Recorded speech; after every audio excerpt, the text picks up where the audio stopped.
Shalom worship leaders. Ketemu lagi dengan saya Hiram di channel Training Worship Leader. Ya, di video kali ini saya ingin membagikan tentang pembicara atau pengkhotbah yang membosankan. Ya. Oke, jadi saya akan buat 3 video. Yang pertama ini tentang pembicara yang membosankan. Kemudian saya akan berbagi tentang pembicara yang membingungkan. Dan yang ketiga adalah pembicara yang menyesatkan. Nah, kenapa saya berbagi mengenai hal ini di channel Training Worship Leader saya? Karena sebagai worship leader kita sudah mendengar dan akan terus mendengar orang-orang yang berkhotbah. Ya, dan saya sudah mendengar mungkin lebih dari 1.000 khotbah ya. Karena saya juga sering dengar khotbah di YouTube dari pembicara-pembicara dalam dan luar negeri. Kemudian juga saya pernah jadi full timer selama 7 tahun. Seminggu anggaplah 3 kali, itu sudah 1.000 lebih khotbah yang saya pernah dengar. Dan sebenarnya jika pengajaran-pengajaran yang baik itu diberitakan di atas mimbar, maka seharusnya seorang WL lah, ya, seorang worship leader lah yang paling diperlengkapi, ya. Tetapi pada kenyataannya yaitu saya bilang banyak khotbah-khotbah yang membosankan. Ya. Nah, kenapa saya berbagi ini? Karena saya ingin berbagi pemikiran saya gitu. Mungkin juga ada worship leader yang melayani dan ketika mendengar khotbah, bahkan juga mungkin jemaat berpikir, kenapa ini orang kok khotbahnya membosankan? Dan dia nggak ketemu jawabannya gitu. Nah, saya sudah menemukan kebenarannya di dalam firman Tuhan, dan juga saya sendiri adalah seorang pembicara, dan saya selalu berusaha minta kekuatan, minta hikmat dari Tuhan, supaya saya tidak menjadi pembicara atau pengkhotbah yang membosankan.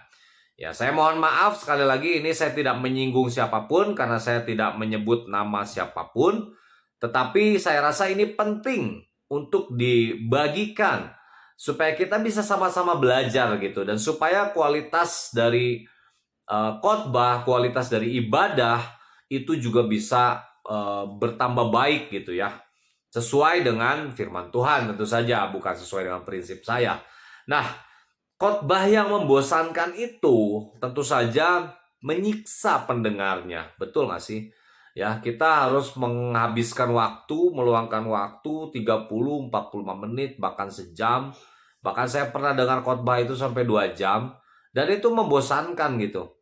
Ya, definisi dari khotbah yang membosankan menurut saya adalah cara bicara yang monoton, tidak ada penekanan, lalu tidak ada bobot isinya.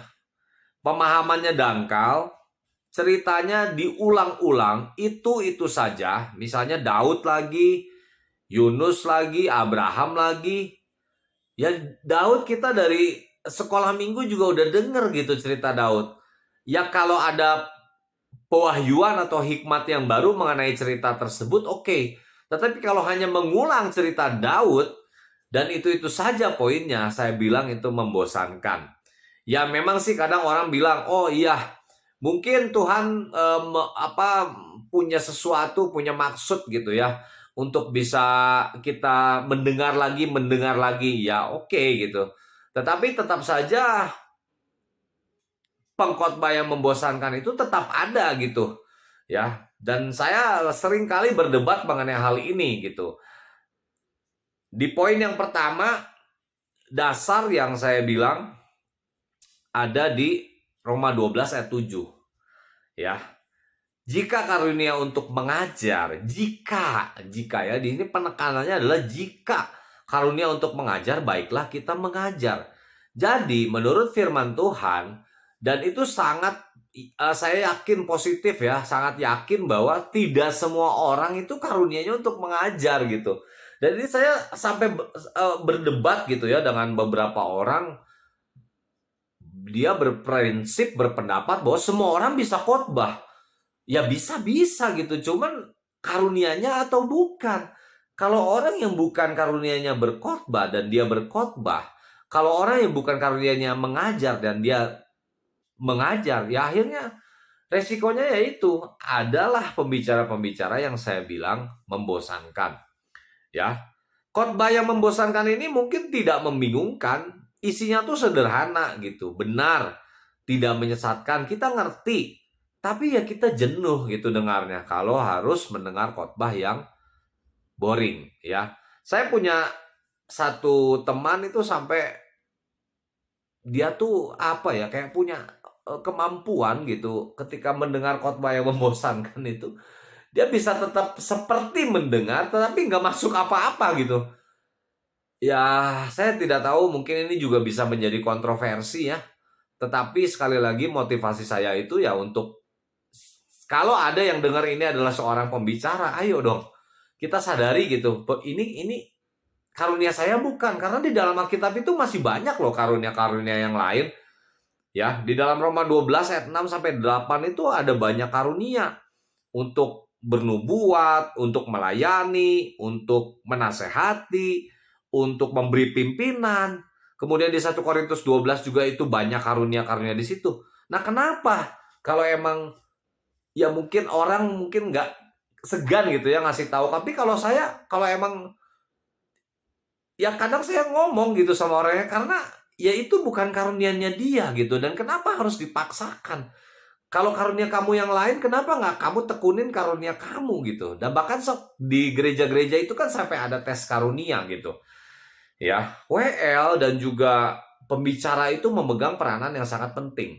Nah, coba bayangkan kalau misalnya di dalam sebuah ibadah, pembicaranya itu membosankan. Ya, bahkan saya pernah datang dalam sebuah ibadah, itu jemaat sampai asli beneran tertidur. Dan suaranya itu ngoroknya tuh kedengeran. Nah, ya mungkin salah jemaat itu juga, tapi juga kan si pembicaranya harus introspeksi diri ya bagi saya ya. Saya tidak mau seolah-olah pembicara itu tidak bisa dikoreksi, tidak bisa dikasih masukan gitu. Tidak seperti itu. Pembicara juga manusia. Kalau dia bisa di-upgrade, kalau memang masih bisa ya kenapa enggak? Ya kalau emang udah bukan karunianya jangan ditempatkan di situ. Ya misalnya kita agak berhubungan mungkin ya dengan hobi dengan bakat kita. Misalnya kita bakatnya menyanyi ya menyanyi gitu. Tekunin menyanyi itu ya. Kalau saya pribadi saya bukan bakat saya untuk main musik. Skill musik saya biasa saja. Saya pernah ngeles keyboard gitu dan itu mentok.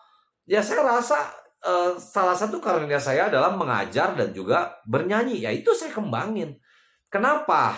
Kenapa? Pertanyaannya, kenapa begitu banyak orang yang tanda kutip sepertinya kok berambisi gitu untuk menjadi pembicara di dalam sebuah gereja, ya. Nah, nanti saya akan kasih tahu di bagian akhir. Kenapa orang kok sepertinya ngotot gitu, pengen aja menjadi pembicara atau pengkhotbah, ya. Nah, karunia atau karisma ini saya baca di Wikipedia merupakan anugerah spiritual. Ini Wikipedia loh ya, tapi definisinya seperti ini, mantap sekali menurut saya. Karisma atau karunia atau karisma merupakan anugerah spiritual. Tentu saja anugerah spiritual tiap orang itu berbeda-beda, nggak mungkin sama. Ya itu udah jelas dikuatkan dengan ayat juga dikatakan, baiklah jikalau karunianya adalah mengajar. Jadi kalau ada orang yang mengatakan semua orang bisa berkhotbah, saya bisa pastikan itu salah. Ya, yang diberikan, saya lanjut, karunia atau karisma merupakan anugerah spiritual yang berbeda-beda, saya tambahkan di situ, yang diberikan kepada semua. Nah, ini yang sama, artinya semua orang itu diberi. Ini mantap ini. Ya, orang percaya untuk menjalankan pelayanan mereka di gereja. Nah, ini saya setuju.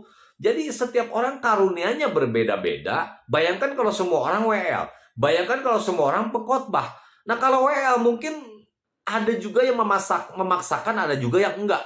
Tapi pembicara ini banyak yang saya lihat gereja-gereja itu, ya saya tidak menyebut gereja, saya tidak menyebut orang, sekali lagi saya tidak bermaksud apa-apa, hanya berharap mudah-mudahan ya dengan adanya konten ini bisa berkurang ya, meskipun nggak ada hubungannya sebenarnya. Bisa berkurang lah pembicara-pembicara yang membosankan itu, yang membuang waktu kita 30-45 menit, 1 jam bahkan lebih untuk mendengarkan sesuatu yang membosankan. Yang pertama itu, karena itu bukan karunianya, bukan talentanya. Bahkan public speaking saja, berbicara di muka umum saja, itu tuh orang harus punya skill. Itu mungkin bisa dipelajari, tapi karunia itu ya tidak bisa dipelajari gitu. Ya. Nah, jadi yang pertama itu karena itu bukan karunianya. Yang kedua, kenapa ada pembicara yang membosankan?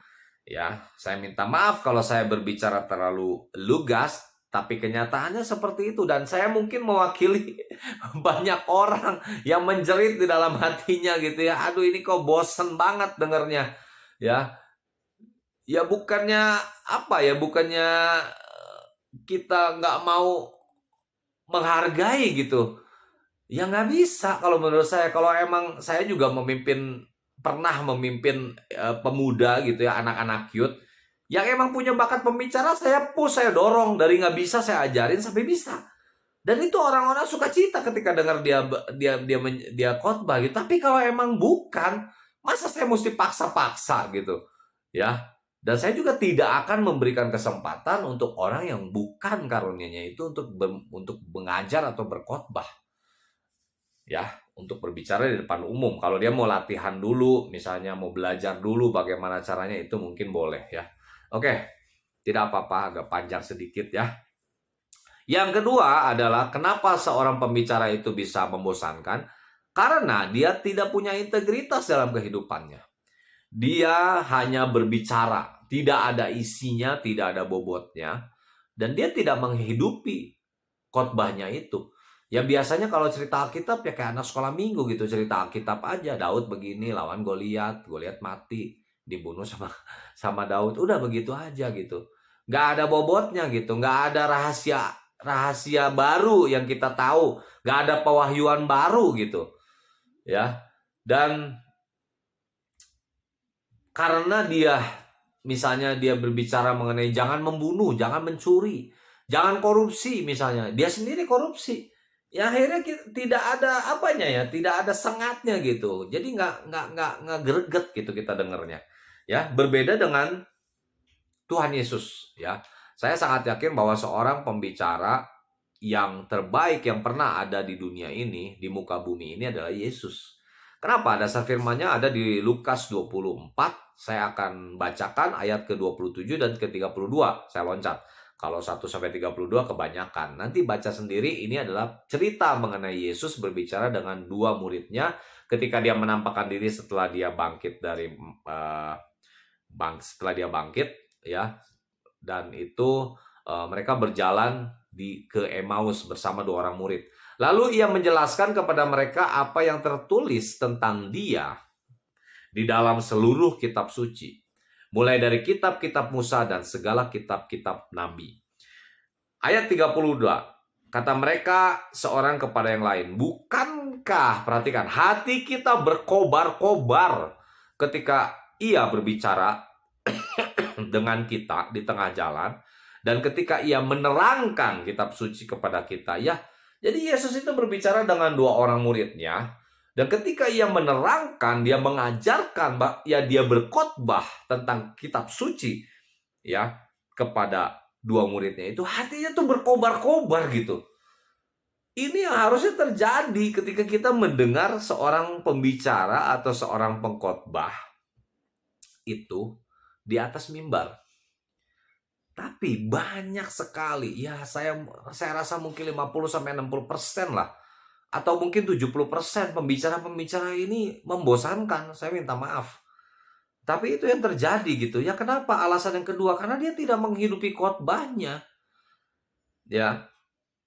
Di dalam 1 Korintus 4 ayat 2, dan saya tidak menjudge gitu ya. Tapi kalau dikatakan di sini di dalam Lukas 24 ayat 27, ia menjelaskan kepada mereka apa yang tertulis tentang dia. Tentang dia, Yesus sendiri gitu yang menjelaskan tentang dia. Artinya dia sudah dia sudah menghidupi gitu yang dia ajarin itu. Yesus itu a man of integrity gitu. Dia sudah melakukan, bahkan yang diceritain tuh apa yang dia lakukan, kisah hidupnya dia gitu. Nah, saya kok sangat yakin bahwa di zaman sekarang ini pembicara-pembicara itu juga harus merelevansikan atau mengaitkan ayat-ayat firman Tuhan itu dengan kehidupannya dia. Bisa diperlengkapi dengan kesaksian misalnya. Bisa diperlengkapi dengan pengalaman hidup yang menguatkan ayat tersebut. Itu yang bisa membuat khotbah itu menjadi hidup. Tetapi ya sekali lagi, ya banyak hamba-hamba Tuhan yang tidak punya integritas. Saya tidak menghakimi, tetapi pada kenyataannya ada gembala yang tersangkut kasus ini itu dan lain sebagainya. Saya tidak sebutkan secara spesifik. Artinya, ya orang itu tidak punya integritas.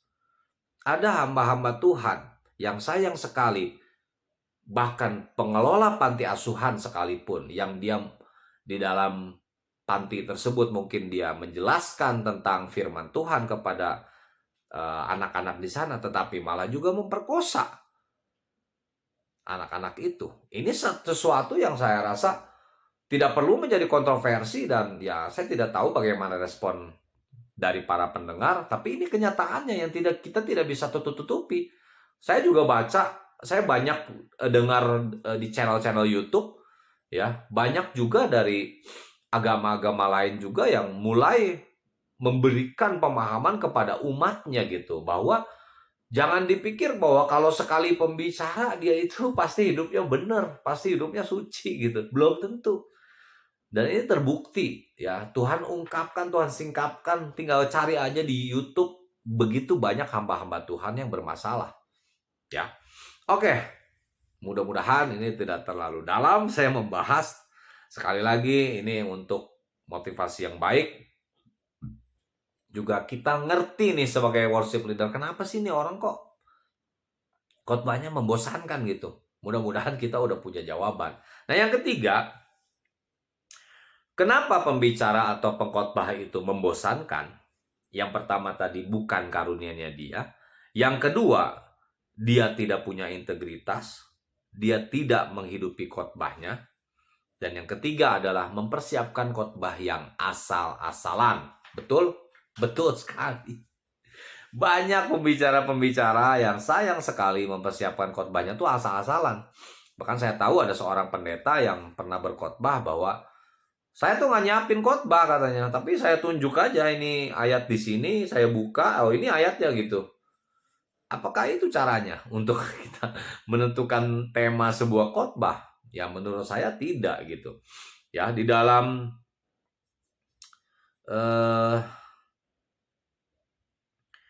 kitab Mazmur ya, Mazmur 1 ayat 2. Tetapi kesukaannya ialah Taurat Tuhan. Yang merenungkan Taurat itu siang dan malam. Artinya orang yang membaca firman Tuhan siang dan malam. Ya kita nggak khotbah aja, kita harus baca firman gitu kan sebenarnya. Apalagi kita mau khotbah, ya kita mesti baca benar-benar firman itu. Ya. Dan di dalam 1 Korintus 4 ayat 1 dikatakan di sini, demikianlah hendaknya orang memandang kami sebagai hamba-hamba Kristus yang kepadanya dipercayakan rahasia Allah. Nah, rahasia Allah itu saya sangat yakin ya, pewahyuan dari Tuhan, hikmat dari Tuhan. Ya.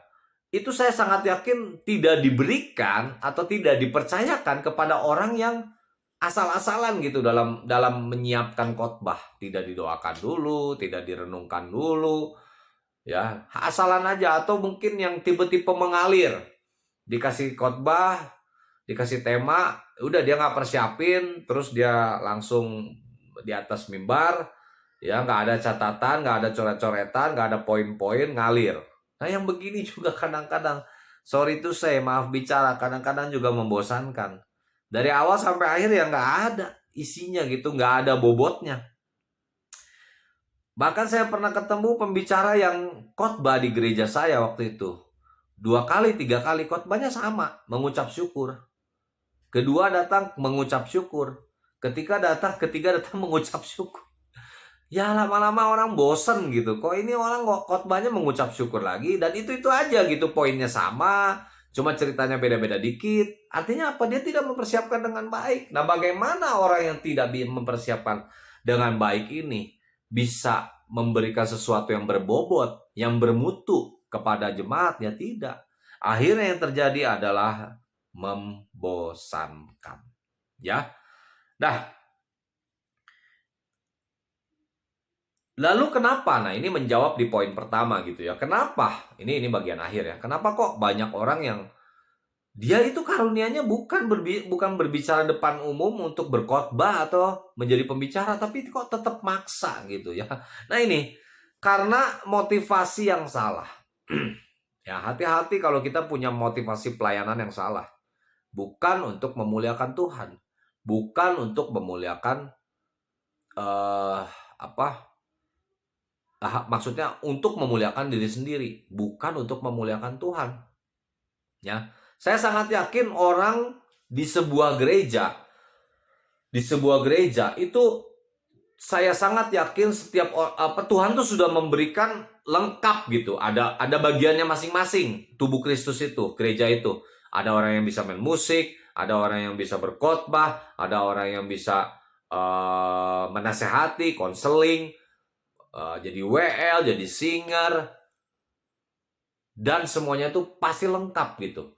Nah, karena motivasi yang salah untuk membesarkan diri sendiri, sayang sekali saya harus katakan itu, ya, karena seorang pembicara atau pengkhotbah itu biasanya apa ya? Dihormati, ya biasanya dihargai gitu. Nah, ini motivasinya salah, keinginan untuk dihargai dan dihormati, dan pengen perkataannya tuh didengar gitu. Ini kecenderungan manusia yang selfish, yang egois. Ego yang dipertontonkan adalah ego. Saya di YouTube saya pernah dengar seorang hamba Tuhan namanya Sekponen. Ya, itu orang India yang kalian cari sendirilah, itu a man of God. Itu benar-benar luar biasa. Saya dengar khotbah dia mungkin udah ratusan ya. Di perjalanan saya pulang pergi dulu kerja itu saya dengar semuanya. Wah, itu khotbahnya luar biasa. Dan di gereja dia cuma 2 orang yang khotbah, tapi gerejanya bisa berkembang di sebuah pemukiman yang kumuh di India, dan dia punya 9 cabang. Dan itu bukan perkara yang mudah gitu di India itu. Untuk bisa membangun jemaat, membangun gereja sampai punya 9 cabang. Dia punya 4 orang anak dan 4 itu gembala semuanya. Dan dapat istri yang semuanya itu woman of God yang mendukung pelayanan suaminya. Itu yang saya baca terakhir ya. Sekarang ini saya udah kurang gitu mengikuti, tapi dia masih berkhotbah sampai sekarang. Dan di gereja dia itu hanya 2 orang yang berkhotbah. Setelah itu dia buka cabang, barulah dia mengajari orang dan seterusnya dan seterusnya. Dan itu lengkap Tuhan berikan, ya. Jadi karena motivasi yang salah, ya. Dia ingin didengar. Ada kehausan manusia tuh ingin didengar omongannya. Lebih senang cerita daripada dengar. Itu salah satu indikasi ya, gejala yang jelas menunjukkan bahwa manusia itu ingin didengar, ingin diperhatikan, ingin dihormati, ingin dihargai. Dan motivasi-motivasi itulah yang akhirnya membuat seseorang yang bahkan mungkin sudah menyadari bahwa dia tuh bukan karunia-Nya di situ gitu, bukan berkhotbah, bukan menjadi pembicara, tapi tetap melakukannya. Kenapa? Karena motivasi yang salah. Itu yang pertama. Yang kedua, kenapa orang yang sudah jelas bahkan mungkin dikritik ya, dikasih masukan, tetap aja dia jadi pembicara gitu? Karena pembicara sudah menjadi profesi. Ya, udah bukan pelayanan lagi. Makanya saya melihat pandemi corona ini luar biasa. Ya. Banyak pembicara-pembicara yang ya khotbah itu udah jadi profesi gitu. Ya, saya maaf bicara gitu. Memang ada yang namanya persembahan kasih gitu ya bagi pembicara, dan ini saya perkatakan memang agak sensitif gitu, tetapi saya yakin ini juga perlu gitu loh untuk kita mengerti, sama-sama tahu kenapa kok ada pembicara yang sudah jelas membosankan gitu tapi kok tetap aja, ya karena itu sudah menjadi profesinya dia ya. Padahal kalau kita tahu di dalam Yakobus 3 ayat 1, perhatikan firman Tuhan ya. Saudara-saudaraku, janganlah banyak orang di antara kamu yang mau menjadi guru, sebab kita tahu bahwa sebagai guru kita akan dihakimi menurut ukuran yang lebih berat. Ya, saya berharap dengan apa yang saya sampaikan ini bisa memperlengkapi kita sebagai worship leader. Ya, barangkali juga ada pembicara-pembicara yang mendengar apa yang saya sampaikan ini. kita bisa lebih baik lagi, lebih baik dalam arti kalau kita menyadari bukan karunia kita, ya sudahlah. Ya kita berbesar hati, kita berikan kepada orang yang punya karunia itu. Ya. Dan juga kalau mungkin kita punya motivasi yang salah selama ini, kita bisa mengerti, kita bisa bertobat bahwa yang terbaik adalah memiliki motivasi untuk mempermuliakan nama Tuhan. Oke, sampai ketemu di video saya selanjutnya. Pembicara yang membingungkan dan pembicara yang menyesatkan. Dan saya jamin itu semua ada dan nyata. Sampai ketemu di video-video saya selanjutnya. Shalom, worship leader.